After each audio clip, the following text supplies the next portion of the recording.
ইলিশ মাছ দিয়ে আমার নিজের হাতের লাগানো বাগানের ডাঁটা আর সাথে আছে নতুন আলু। রান্না কিন্তু আমার একদম রেডি। আর খেতে কিন্তু বন্ধুরা অপূর্ব হয়েছে। একবার খেলে বন্ধুরা এই রেসিপি বারবার খেতে চাইবে। আর দেখতে যেরকম লোভনীয় হয়েছে, খেতে কিন্তু দারুণ হয়েছে। নমস্কার বন্ধুরা, সবাই কেমন আছো? আমি পাপড়ি কিচেন এন্ড ব্লগ থেকে চলে আসলাম নতুন একটা রেসিপি নিয়ে। আজকে রান্না করব ইলিশ মাছ দিয়ে আমার নিজের হাতের বাগানের লাগানো ডাঁটা আর নতুন আলু দিয়ে রান্না করব। এখানে নিয়ে নিয়েছি 6 পিস ছোট সাইজের ইলিশ মাছ। আর এখানে খুব সুন্দর করে কেটে ধুয়ে পরিষ্কার করে আমার বাগানের ডাঁটা ছোট ছোট কয়েকটা 5টা ডাঁটা হয়েছিল। আর নিয়ে নিয়েছি কয়েকটা আলু। এটা আমি কেটে ধুয়ে পরিষ্কার করে নিয়েছি। লবণ আর হলুদ দিয়ে ইলিশ মাছটা মেখে আমি একটু ভেজে নেব, সাথে আলুটাও ভেজে নেব। মাছটা মাখা হয়ে গেছে, এখন আমি ভেজে নিচ্ছি। মাছটা ভেজে নেব, এর পাশেই আমি আলুগুলো দিয়ে দেবো একটু হলুদ আর লবণ মেখে। মাছটা একটা পাশ ভাজা হয়ে গেছে বন্ধুরা, আমি একটু উল্টে নিচ্ছি।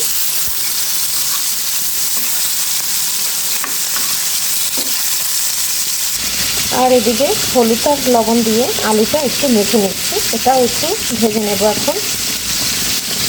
বন্ধুরা, আমি কিন্তু আমার হাতে ক্যামেরা ধরে মোবাইল ধরে তারপরে কিন্তু ভিডিও করি। আমার ট্রাইপডটা ভেঙে গেছে আর কেনা হয় নাই, কারণ আমার ভিডিওর অবস্থা একদম নাজেহাল অবস্থা। আমি প্রতিদিন ভিডিও দিই, কেউ দেখে না, আমার ওয়াচ টাইম একদম বাড়ে না।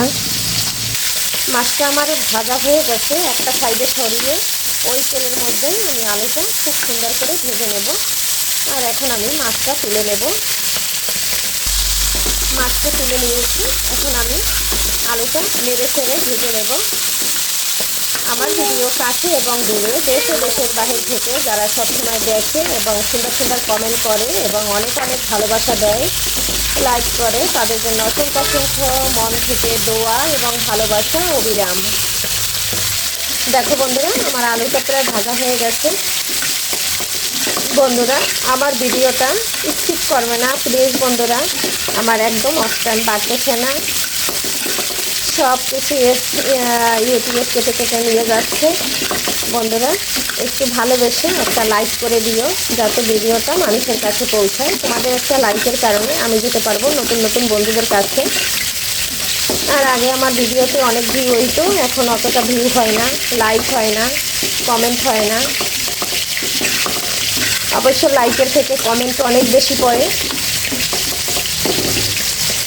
আলুটা ভাজা হয়ে গেছে, এখন আমি তুলে নিচ্ছি। এখন কড়াইতে তেল দিয়ে দেব।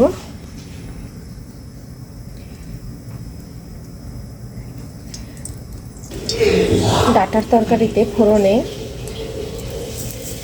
দিয়ে দিলাম কয়েকটা রাঁধুনি দিলে পরে সেন্টটা খুব সুন্দর আসে, খেতেও ভালো লাগে। আর দিয়ে দিলাম একটা তেজপাতা, আর দিয়ে দিলাম গোটা জিরা 5-6টা।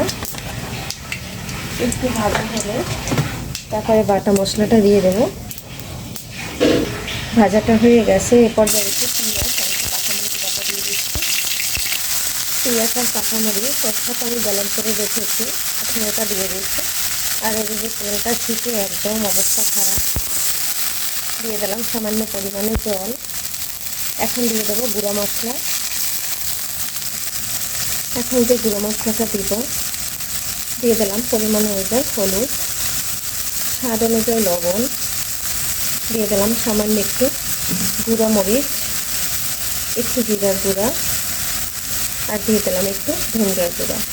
এটা আমি সব একসাথে কষিয়ে নেব।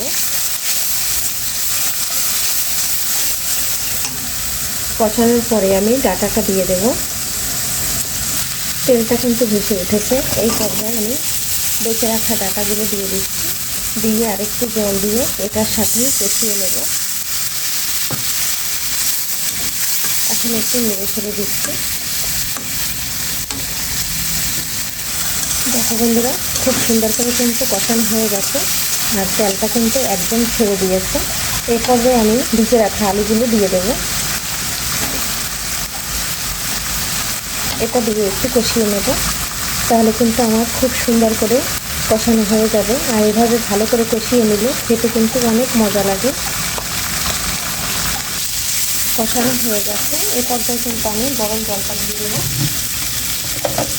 গরম জল দিলে তরকারির স্বাদ কিন্তু আরও বেড়ে যায়।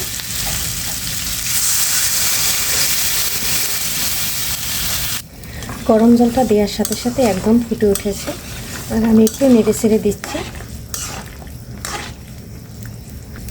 এই পর্যায়ে ভেজে রাখা ইলিশ মাছ দিয়ে দেবো, কারণ এটা আমি একটু পাতলা ঝোল ঝোল রাখবো, তাহলে খেতে ভালো লাগবে। এদিকে দেখো বন্ধুরা, আমার তরকারিটা কিন্তু একদম হয়ে আসছে। এই পর্যায়ে আমি একটু ধনেপাতা দিয়ে দেবো। এখন একটু ধনেপাতা দিয়ে দিচ্ছি।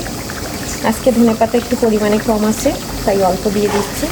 এখন আমি নেড়ে ছেড়ে নামিয়ে নেব। আজকের ভিডিও বন্ধুরা এখানেই শেষ করছি। পরবর্তীতে দেখা হবে নতুন কোনো ভিডিও নিয়ে। এ পর্যন্ত সবাই ভালো থাকবে, সুস্থ থাকবে।